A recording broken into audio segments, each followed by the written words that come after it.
MV. Govindan സംസ്ഥാന secretary എന്ന നിലയിൽ നിൽക്കുന്ന ആദ്യത്തെ ലോക്സഭാ തെരഞ്ഞെടുപ്പും കോടിയേരി ബാലകൃഷ്ണൻ ഇല്ലാത്ത ആദ്യത്തെ തെരഞ്ഞെടുപ്പുമാണ് കേരളത്തിന് ഈ ലോക്സഭാ തെരഞ്ഞെടുപ്പ്. ഇടതുമുന്നണിക്ക് വളരെ അനുകൂല സാഹചര്യമാണ് ഇപ്പോഴെന്നാണ് എം.വി. ഗോവിന്ദൻ ഒരു അഭിമുഖത്തിൽ വ്യക്തമാക്കിയത്. BJP വീണ്ടും അധികാരത്തിൽ വരുമോ എന്ന ഭയമാണ് 2019 UDF-ലേക്ക് വോട്ടൊഴുക്കിയതെന്ന് എം.വി. ഗോവിന്ദൻ അടിവരയിട്ട് പറയുന്നു. കോൺഗ്രസ് എന്തെങ്കിലുമൊക്കെ ചെയ്യുമെന്ന പ്രതീക്ഷയാണ് അന്ന് വോട്ടർമാർ പുലർത്തിയത്. പക്ഷേ എല്ലാം തകിടം മറിഞ്ഞു. ആ പ്രതീക്ഷകൾ അപ്പാടെ തകിടം മറിക്കുന്ന നിലപാടാണ് പിന്നീട് അങ്ങോട്ട് കോൺഗ്രസിൽ നിന്നുമുണ്ടായത്. ആ നിലപാടിൽ ഇന്നും ഒരു മാറ്റവുമില്ല.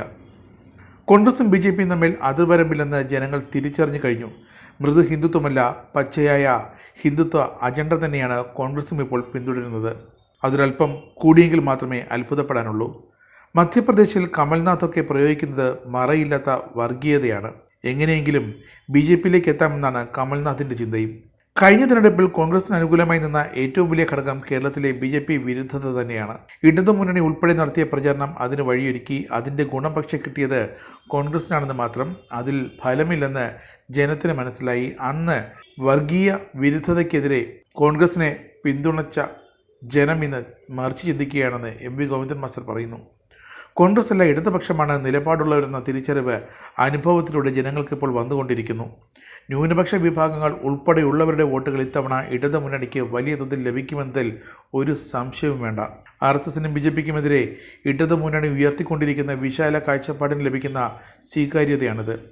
വെല്ലുവിളികൾ നേരിടുന്ന ന്യൂനപക്ഷമാണ് ഇടതുപക്ഷ ബദലിനെ കൃത്യമായി കാണുന്നതും മനസ്സിലാക്കുന്നതും. പൗരത്വ ഭേദഗതിയിൽ പോലും കൃത്യമായൊരു നിലപാട് അവതരിപ്പിക്കാൻ സാധിക്കാത്ത പാർട്ടിയാണ് കഷ്ടം ഈ കോൺഗ്രസ്. രാമക്ഷേത്ര ഉദ്ഘാടനത്തിനായുള്ള ക്ഷണം CPM കൃത്യമായി നിരസിച്ചു. കോൺഗ്രസ് പക്ഷേ ആ ഒരു നിലപാടെടുക്കാൻ ഏറെ സമയമെടുത്തു. കോൺഗ്രസിൻ്റെ പല നേതാക്കളും BJPയിലേക്ക് ചേക്കേറിക്കൊണ്ടിരിക്കുന്ന വേളയിലാണ് ഈ ഒരു മനമാറ്റവും.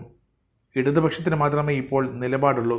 അതൊരൊറ്റ നിലപാടാണ്, വർഗീയതയ്ക്കെതിരായ മതനിരപേക്ഷ നിലപാട്. സംഘപരിവാറിനെ ചെറുക്കാനുള്ള ശേഷിയോ ഭാവനയോ കോൺഗ്രസിന് ഇന്നില്ല. അഖിലേന്ത്യാ തലത്തിൽ ഇപ്പോൾ BJPക്കെതിരെ അങ്ങനെ ഒരു പാർട്ടിയില്ല എന്ന് എം.വി. ഗോവിന്ദൻ മാസ്റ്റർ പറഞ്ഞ് അടിവരയിട്ട് നൽകുന്നു. കോൺഗ്രസും BJPയും നേരിട്ട് ഏറ്റുമുട്ടുന്ന സ്ഥലങ്ങളിലെല്ലാം കോൺഗ്രസ് ഇപ്പോൾ തീർത്തും ദുർബലമാണ്. തമിഴ്നാട്ടിലെ പോലെ പ്രാദേശിക പാർട്ടികൾക്ക് മാത്രമാണ് ശരിക്കും സംഘപരിവാറിനെ ഇപ്പോൾ പ്രതിരോധിക്കാനുള്ള ആർജവമുള്ളത്. ദക്ഷിണേന്ത്യ അത് എടുത്തു കാട്ടുന്നു. രാഹുൽ ഗാന്ധി കേരളത്തിലാണോ മത്സരിക്കേണ്ടതെന്ന് വീണ്ടും ചോദിക്കുന്നു എം.വി. ഗോവിന്ദൻ. കേരളത്തിൽ BJP പ്രധാന ശക്തിയല്ല. ഇന്ത്യ മുന്നണിയുടെ വിശാല കേന്ദ്രങ്ങളിലൊന്ന് കേരളം തന്നെയാണ്. BJPയുടെ ശക്തി കേന്ദ്രങ്ങളിൽ കോൺഗ്രസിൻ്റെ പ്രവർത്തനം ഏകോപിപ്പിക്കേണ്ട ചുമതലയുള്ള കോൺഗ്രസ് സംഘടനാ ജനറൽ സെക്രട്ടറി കേരളത്തിലാണോ വന്ന് മത്സരിക്കേണ്ടത് എന്ന് ഒന്നുകൂടി ഓർക്കണം. കോൺഗ്രസിന് സ്വയം ആത്മവിശ്വാസമില്ലാത്ത സ്ഥിതിയാണിപ്പോൾ. രാഹുൽ ഗാന്ധി വയനാട്ടിൽ മത്സരിക്കുന്നത് ലീഗിൻ്റെ കരുത്ത് കണ്ടിട്ട് തന്നെയാണ്. ഇന്ത്യ മുന്നണിയിലൂടെ ഓരോ സംസ്ഥാനത്തെയും ഓരോ യൂണിറ്റായി എടുക്കണം. അവിടെയെല്ലാം BJP വിരുദ്ധ വോട്ട് ഛിന്ന ഭിന്നമാകാതെ നോക്കണം. ഏത് പാർട്ടിക്കാണ് പ്രാദേശിക തലത്തിൽ ശക്തി എന്ന് നോക്കണം. അല്ലെങ്കിൽ അപകടകരമായ സ്ഥിതി ഉണ്ടാകും. ആ ലീഗിനെയാണ് കൊടി പോലും പുറത്തു കാട്ടാതെ ഇപ്പോൾ കോൺഗ്രസ് അപമാനിച്ചുകൊണ്ടിരിക്കുന്നത്. BJPയുടെ കയ്യിൽ കോടിക്കണക്കിന് തുകയുണ്ട്. ഇലക്ട്രൽ ബോണ്ടിൽ നിന്ന് മാത്രം ആയിരക്കണക്കിന് കോടി രൂപയാണ് അവർക്ക് കിട്ടിയത്. ഈ പണം ഉപയോഗിച്ചാണ് ജനാധിപത്യത്തെ വിലക്കെടുത്ത് ഏകാധിപത്യത്തിലേക്ക് അവർ പോകുന്നത്.